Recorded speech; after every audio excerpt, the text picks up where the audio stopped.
Faces lit, hands clapped, eyebrows lifted.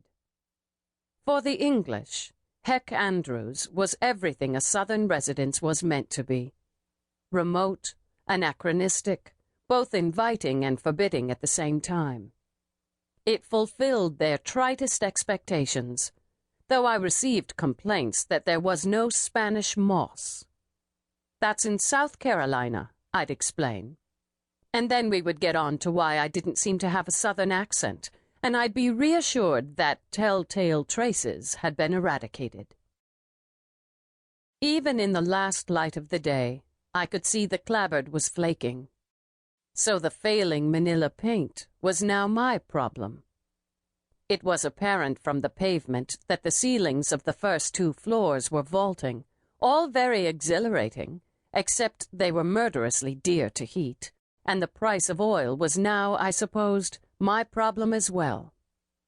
Yet paint and heat were only a third my responsibility, and this in itself would shortly become my biggest problem.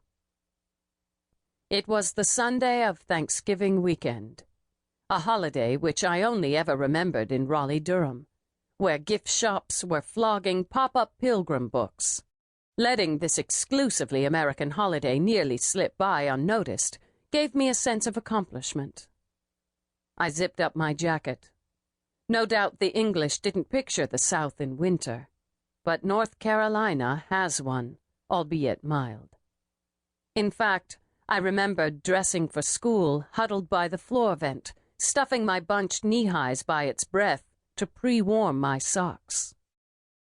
My parents were McCreas, too, and their remedy to the heating problem was all too simple. I left the bags on the pavement and strode towards the broad, intricately ornamented front porch that skirted the mansion. This opulent, gregarious-looking expanse with a swing on one end was designed for mint juleps. But my parents had been teetotalers, and, rather than recall long, languid summer nights with fireflies and low laughter, I pictured squeaking morosely with Truman on the swing, frantic for my parents to go to bed. We hadn't been very nice to them. Ordinarily, on one of my visits home, as I approached this same front door, I'd be bracing myself for my mother's protracted, claim-laying embrace. When the more I stiffened, the harder she would squeeze. Once my father died, her hugs had become only longer and tighter, and were laced with hysteria. Now I was spared. A dubious reprieve. We rarely entered through the front door, more comfortable with the side entrance into the kitchen. Ringing the bell, I touched the cold, curly-cued polygonal panes in the door, one of which had been replaced with plain window glass. The asymmetry never failed to vex Truman. But because the original had been shattered when my older brother put his arm through it, my father had been chasing him through the house to force him to turn down the volume of Three Dog Night, I treasured the flaw. There weren't many signs of Mordecai left here. "Corlis!" In the open door, my brother hugged me. He knew how.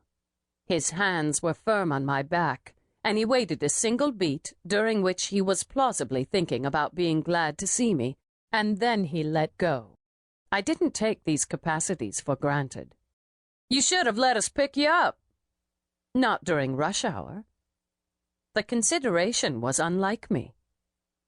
When I gestured to my luggage on the pavement, I thought I was doing Truman a favor by allowing him to heave it in. "What have you got in these things, a dead body?" "You might say that."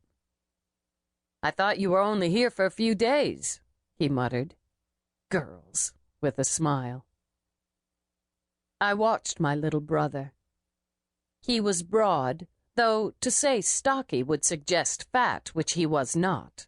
He liked carrying suitcases because he was a practical person and enjoyed putting his muscles to more beneficial use than for sandbagged press-ups. His face, too, was wide, though in my mind's eye it remained insufficient.